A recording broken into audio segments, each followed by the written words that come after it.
Grandes quadrinhos da DC, da Marvel e de muito mais, agora nas leituras do mês.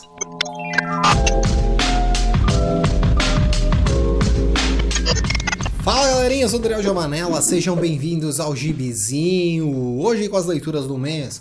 O melhor e o pior do que foi lido no último mês, nos últimos 30 dias mais ou menos. Mas enfim, vamos começar logo de uma vez, vamos começar com Demolidor 6, Cumprindo Pena, escrito pelo Chip Zdarsky com arte do Marco Checchetto e Mike Hawthorne. O Matt tá preso na cadeia com a máscara. Ele, vocês devem ter visto anteriormente, né, que ele se entregou pra polícia. Porém, ele vai cumprir a prisão ali, cumprir a sua pena com a máscara. Então o pessoal não sabe que ele é o Matt Murdock, mas os problemas aí são os mesmos, né? Lá dentro, ele cumprindo a pena e lá fora surge uma demolidora, que na verdade é a Elektra, vestida de demolidora aí. Enfim, os dois vão confrontar Knull. Sim, isso aqui é coisa que se passa lá ainda na época do Rei das Trevas aí, o Rei de Preto, enfim, o Knull lá do Venom.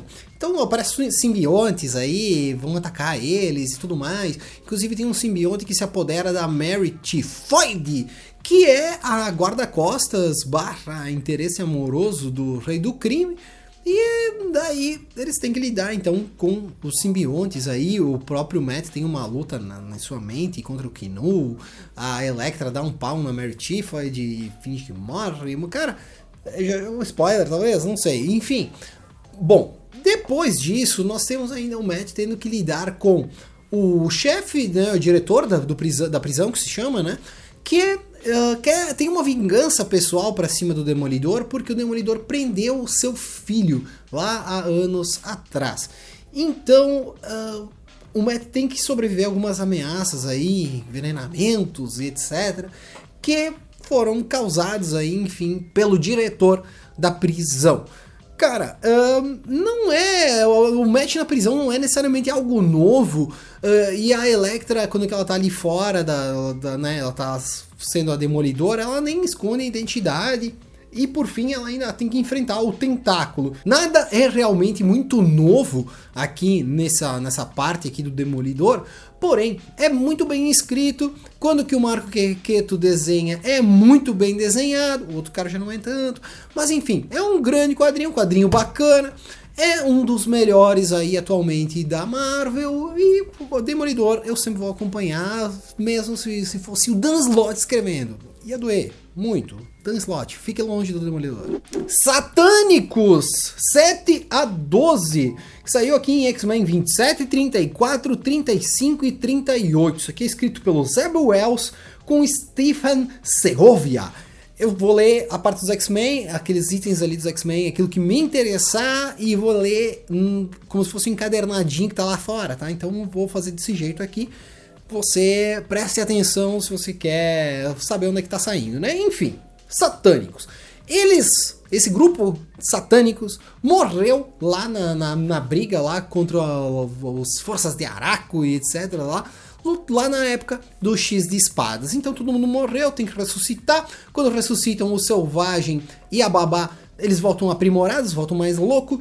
Pra ressuscitar o Fazedor de Órfãos, eles têm que fazer a armadura dele, senão ele vai sair matando todo mundo, né? Eu não sei, eu não conheço o personagem, mas enfim, tem que fazer essa armadura.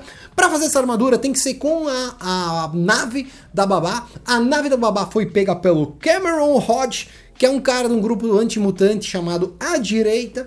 Eles têm lá a nave, o pessoal tem que ir lá buscar a nave, dá uma treta violenta, beleza, pegam a nave, show de bola, depois tem que lutar contra o Mestre Mental, que está sendo usado pelo Arcade para obrigar ali os Satânicos. Enfim, o Arcade quer que o Senhor Sinistro faça clones do próprio Arcade, pro Arcade, para ele poder fazer coisas fenomenais aí que só ele que sabe o que quer. Tem um plot twist lá no final, uma doideira. Cara, Satânicos é um quadrinho que é bem legal, bem divertido, porque tu lê e tu diz, kkk, que merda, né, meu? Porque é uma zoeira, é um negócio divertido, é um monte de personagem assim que, se for ver, ninguém se importa, né? Claro, agora vai vir um monte de fãs aí de um monte de personagem, mas enfim, a Psylocke é quem interessa aí no meio, né? Mas, enfim, é um grupo disfuncional, um grupo estranho, um grupo que nas histórias são divertidas, que justamente porque não se importa muito com ninguém e eles podem morrer a qualquer momento e tudo tá sendo engraçado aí, tá sendo bem escrito, o Zeb Wells tá mandando muito bem, a arte até não é tão legal, mas é um quadrinho bacana, um quadrinho que tá valendo a pena acompanhar os Satânicos, ao menos até aqui, né, mas vou continuar acompanhando porque eu gostei, é um dos grandes dentro de X-Men, pra mim, Satânicos. Dylan Dog nova série 22, Remington House, escrito por Paula Barbato, com arte do Sérgio Gerassi. Tara trabalha numa casa mal assombrada. Não é uma casa mal assombrada, né? É uma casa que aconteceu um homicídio gigantesco lá, né? Um monte de gente morreu numa mesma tacada aí, né? Num momento de fúria de um membro da família. Foi lá e matou todo mundo que tava lá dentro da casa e por fim acabou morrendo também ele. Nessa casa tem esse turismo aí, isso é um negócio que até acontece em alguns lugares dos Estados Unidos aí, e daí ela não consegue ser muito dinâmica, ela não consegue ser legal no seu storytelling, né, ali da história que aconteceu ali dentro, e o cara que trabalha com ela sim. E como que tá um negócio meio assim que, pode fechar, talvez vamos demitir alguém, não sei o que, a mina ali, ela resolve pedir ajuda pro Dylan Dog, que, por incrível que pareça, ele, quando que deu esses assassinatos aí na casa, o Dylan trabalhava na polícia, né, ele era um policial na época, e ele vai lá na casa, então, com ela, e começa a contar a história. O problema é que quando que o Dylan chega na casa, desemboca assim, né, sai... Todos os espíritos da casa ficam muito doidos, daí a casa em si começa a lutar contra as pessoas que estão ali dentro naquele momento, porque ela precisa de um fechamento para aquela história que aconteceu lá naquela época. Cara, Dylan Dog, eu gosto muito, essa história é bem legal, vocês pegaram aí qual que é a moral da história, né? Na verdade, uma casa mal assombrada não é nada assim fenomenal, novidade, né? É um clichêzinho muito bem escrito, bem desenhado.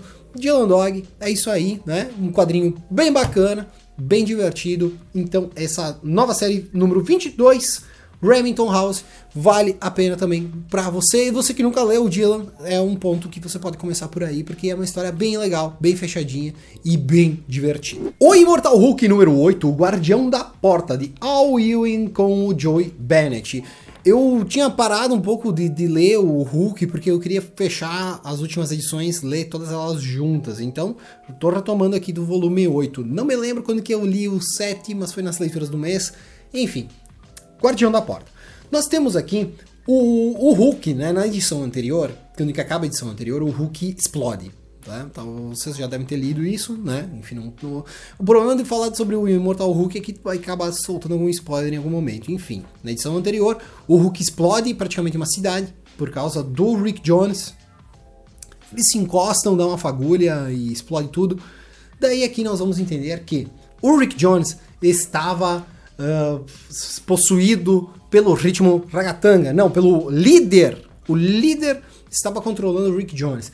E nós vamos ver isso aí, o líder lá no inferno, usando Porta Verde, a Porta Verde, que é onde que o personagem aí, o animal ali com a radiação gama, volta à vida a partir dessa Porta Verde. O líder descobre como conseguir acessar essas portas verdes, aí ele consegue acessar a mente desses seres gama.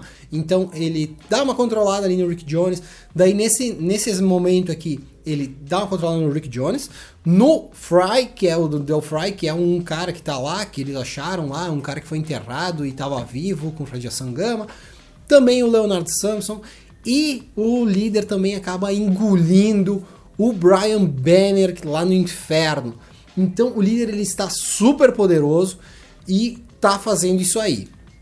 Lá no mundo real, lá quando que explodiu o Hulk, vem a Tropa Gama, que é o Pigmeu, a Titânia e o Homem Absorvente, que é o melhor nome de personagem que existe. Eles lutam contra o Hulk, matam o Hulk e justamente quando que o Hulk morre, começa uma batalha na mente do Hulk. Justamente com o líder enfrentando lá as personalidades do Hulk. Se você não conhece ali, é interessante conhecer, tá? Cara, esse quadrinho tem que ler. Enfim, ali tem as personalidades do Hulk, tem o Banner, tem o Tirateima, tem o Hulk demoníaco, tem o Hulk bobão ali, e entre outras personalidades que vão aparecer em outros momentos aí dentro do Imortal Hulk. Cara, Imortal Hulk é um quadrinho que é muito bem desenhado. O Joe Bennett desenha demais. As monstruosidades, esses troços aí, ser abrindo do avesso, saindo gente de dentro de um corpo.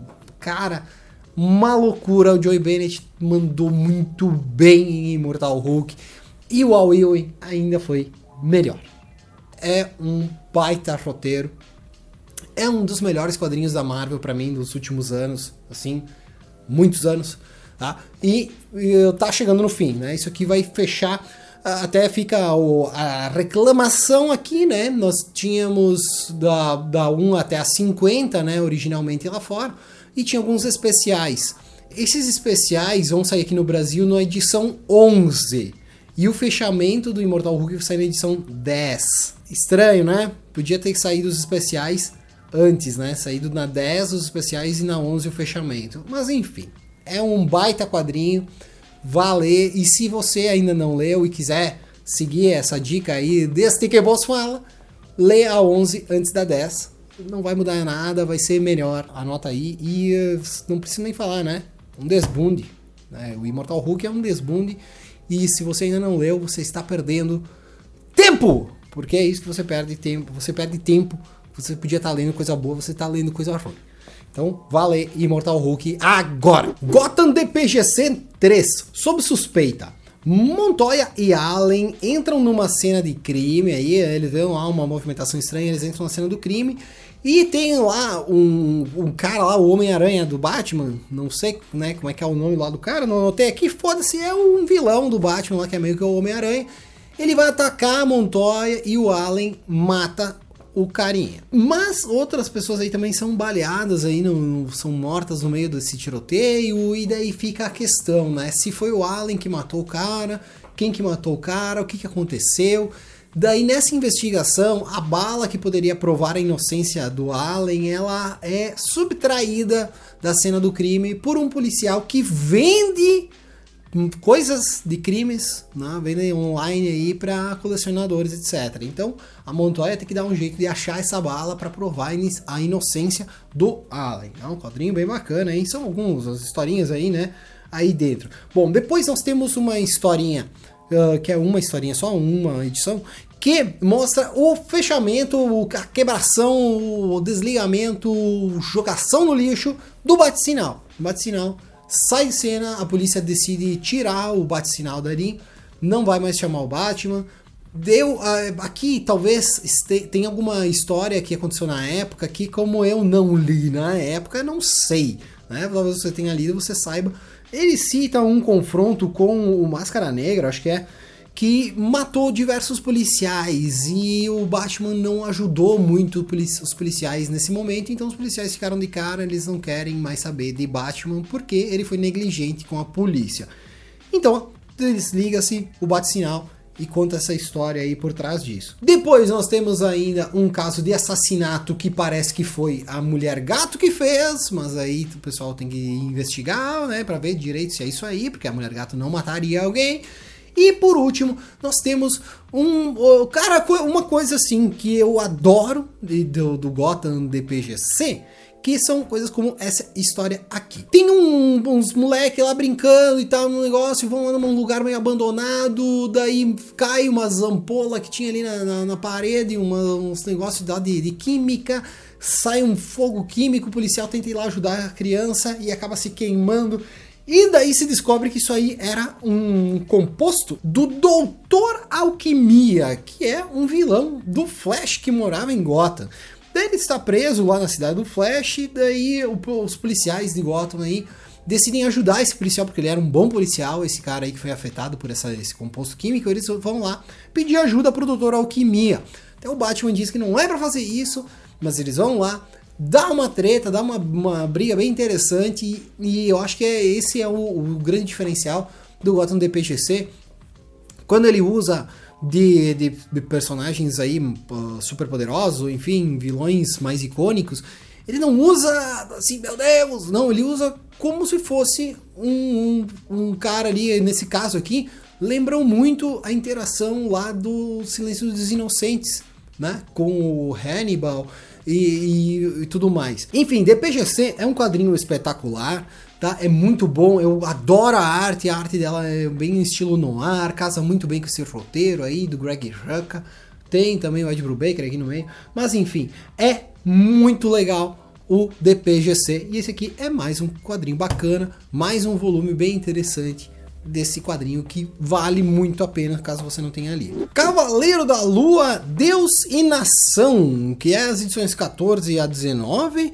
saiu em Marvel Action 23, 24, 25, 27 e 28, escrito pelo Mike Benson, com o Charlie Huston e arte do Mark Teixeira.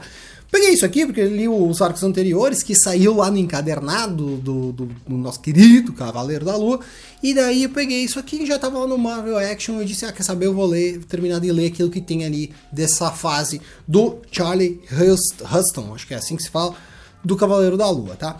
Nesse caso aqui, né, nessa história aqui, nós temos o Carson Knowles, que é um antigo inimigo do Cavaleiro da Lua, que ganha liberdade e ele sai matando umas pessoas por aí, e ele finge que é o Cavaleiro da Lua, ele deixa uma marca lá do Cavaleiro da Lua nos caras, os caras mortos, daí a polícia começa a ir atrás dele.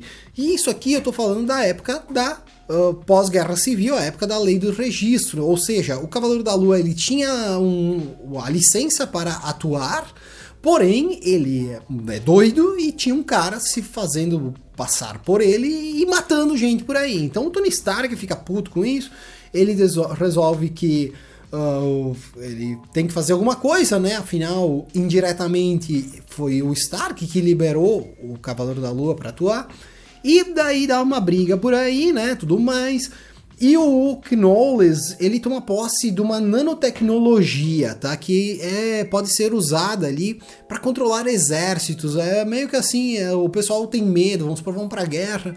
O pessoal tem medo, o pessoal não aceita as ordens. Então tem essa nanotecnologia que esse vilão se apossa e ele resolve jogar isso contra a multidão. E daí o Cavaleiro da Lua tem que fazer alguma coisa quanto a isso. E ele faz, e é foda demais, tá? É um quadrinho bem bacana, é um arco, assim, essas histórias aqui do Charlie Huston é muito bom. Uma pena que só saiu até aqui, tá?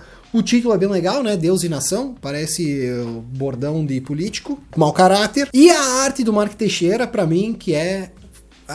cara, eu amo o Mark Teixeira, pra mim é um dos maiores desenhistas que já teve aí dos anos 90, o cara é muito bom.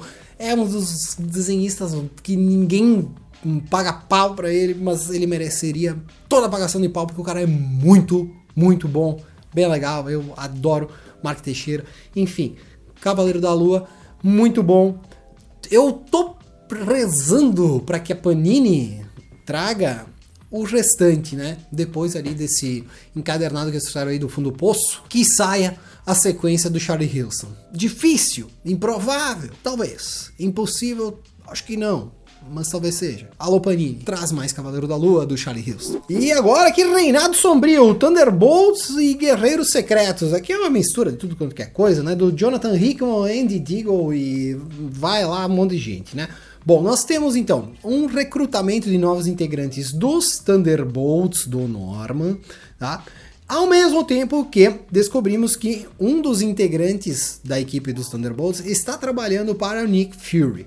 Bom, no desenrolar aí da história, a gente acaba vendo um membro aí, esse membro dos Thunderbolts, ajudando a Soprano a fugir do Norman.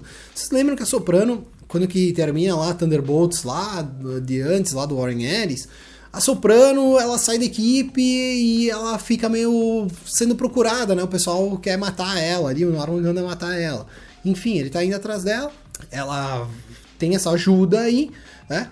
E depois nós temos uma coisa bem interessante, que é a interação do Ares com o filho dele, tá? O filho dele tá nos Guerreiros Secretos do Fury, E nós temos então o Ares ajudando o Nick Fury, o Fury ajudando o Ares, tem uma troca de favores aí, que faz com que o Nick Fury acabe tendo contrato com o Norman Osborn justamente para lidar com uma ameaça que está ali ameaçando os grandes poderes dos Estados Unidos, tá? Isso aqui também saiu um pedaço disso aqui na lista, tá? Tem coisas aqui que a maioria é aqui dentro do Reinado Sombrio, daquela mensal Reinado Sombrio, e tem uma historinha que passa na lista, a lista, tá? Bom, a arte do Guerreiros Secretos é legalzinha, mas a do Thunderbolts chega da dó, né? Mas enfim, o roteiro é bem divertido, é um quadrinho bacana. Eu gosto muito dessas histórias aqui dentro do Reinado Sombrio. Tá chegando no fim, eu acho que agora não tem mais tanto dessa parte aqui que eu prefiro, ao menos, né? Que é a parte do Norman e dos Vingadores, etc. Agora eu acho que tem muita coisa do Homem de Ferro e do Thor, que não é uma coisa que eu gosto muito, mas nos próximos meses estará por aqui também. Hellblazer Demoníaco 4 na linha de fogo de Paul Jenkins e Sean Phillips. O Constantine tá mais ligado ao mundo sobrenatural depois que ele fez aquela esfoliação espiritual, né? Vamos dizer assim, que é quando que ele fez lá uma reencarnação, ele fez um negócio muito louco lá, metade do corpo dele foi pro inferno, metade dele tá na terra, tá uma coisa assim muito estranha e ele consegue ver mais os espíritos, o sobrenatural ali no mundo, e ele passa a ajudar, ele ajuda um carinha lá que tá preso numa casa, com um espírito, que é uma história bem legal. Ele vai em busca lá no inferno, ele vai em busca da sua outra parte ali, da sua alma, ele tem um envolvimento com uma ex dele que tá lá no inferno, um monte de coisa assim bem bizarra, bem louca, enfim. Tem algumas coisas assim que lembram a fase do Delano e algumas coisas que lembram a fase do Garfênis também aqui dentro, nesse arco aqui, nessa edição. E tem uma historinha que é meio Sandman. Aqui o Paul Jenkins tentou dar uma de Neil Gaiman ali, mostrando o Constantine interagindo com um cara que escreveu um livro, assim, me lembrou muito aquelas coisas do Sandman, quando que tinha lá o Sandman com Shakespeare e não sei o que lá, essas coisas aí, tá? Não é muito o que eu gosto, né? Mas entre mais e menos, assim, é um quadrinho bacana, tá? Teve algumas coisas assim, não é tão bom quanto anteriormente, mas tá, é divertido também essa fase do Paul Jenkins aí. Tem a arte do Sean Phillips, o Sean Phillips sempre desenha demais aí, então vale a pena. No geral, ainda é um quadrinho bacana. E fechando com O Extremista, de Peter Milligan e Ted McKeever. A Ordem é uma rede de clubes sexuais frequentados por fetichista, por um monte de gente sádica, uma loucura. A galera vai lá para fazer sacanagem. E daí, quando que algum membro dessa ordem passa dos limites, entra em cena o extremista e acaba com o cara, né? Então o extremista, na verdade, ele é meio que um cara contratado por um grupo de swing pra dar fim, pra matar o cara que se passar dentro do clube de swing. Basicamente é isso. Enfim, daí ele usa uma roupa toda de couro e tal, um negócio bem sexual. E esse cara que é o extremista, ele acaba sendo morto. Eu tenho medo até de spoiler, mas é um quadrinho assim, ó, que é montado de uma forma cronológica diferente, tá? O primeiro capítulo se passa em dezembro, depois em junho, depois em julho e depois em janeiro do outro ano. Ou seja, não é uma ordem assim, né? Primeiro é dezembro, depois junho, depois julho, depois janeiro do outro ano, sabe? São 4 edições, né? Aqui dentro, esse quadrinho aqui estava à venda no sebo do Gil, já foi vendido. Um abraço para você que comprou. Espero que você esteja assistindo aqui. Um forte abraço. O Jack e a Judy Tanner, ambos são o extremista, acabam se tornando o extremista. A Judy, ela se torna o extremista e acaba descobrindo que o marido dela era o extremista e morreu. Depois entra um outro cara também que se torna o extremista. Cara, é uma coisa assim, ó, bem louca. Tá, é um quadrinho escrito de uma forma diferente. O Peter Milligan, ele é um autor que ele escreve de forma diferente, ele escreve coisas diferentes, ele é ousado naquilo que ele escreve. Porém, aqui eu acho que você perde um pouco aí no meio. Eu acho que tem algumas questões que ficam meio vagas, alguma coisa assim que fica meio subentendida. A arte é bem ruinzinha, né? A Vertigo, ela tem esse problema que não é toda a arte que é boa, né? E aqui, ao menos, principalmente nessa época aqui, que esse aqui é um dos quadrinhos lá do começo da Vertigo, acredito eu. E a arte é bem judiada, tem algumas coisas meio estranhas aí, e apesar da estrutura ser interessante, gostei bastante da estrutura dessa forma de contar a história não linearmente, mas eu não gostei muito do resultado, né? Pra mim é um quadrinho passável. É um quadrinho legal pra quem gosta de Vertigo, pra quem gosta de coisas desse gênero aí, pra quem gosta do Peter Milligan com certeza vai adorar. Mas eu achei que ficou devendo um pouco aí em relação a outros trabalhos do autor. E finalmente é isso aí, obrigado você que está aqui depois de 45 minutos, um beijo no seu coração, e caso você não seja inscrito, você tinha que ter se inscrito há 20 minutos atrás, porque se você tivesse se inscrevido há 20 minutos atrás, eu já teria ganho 5 centavos de dólar nesse momento. Não, mentira, é muito menos, mas enfim, me ajuda, se inscreve, passa o vídeo do gibizinho para seu amiguinho, e era isso por hoje. Um forte abraço e tchau.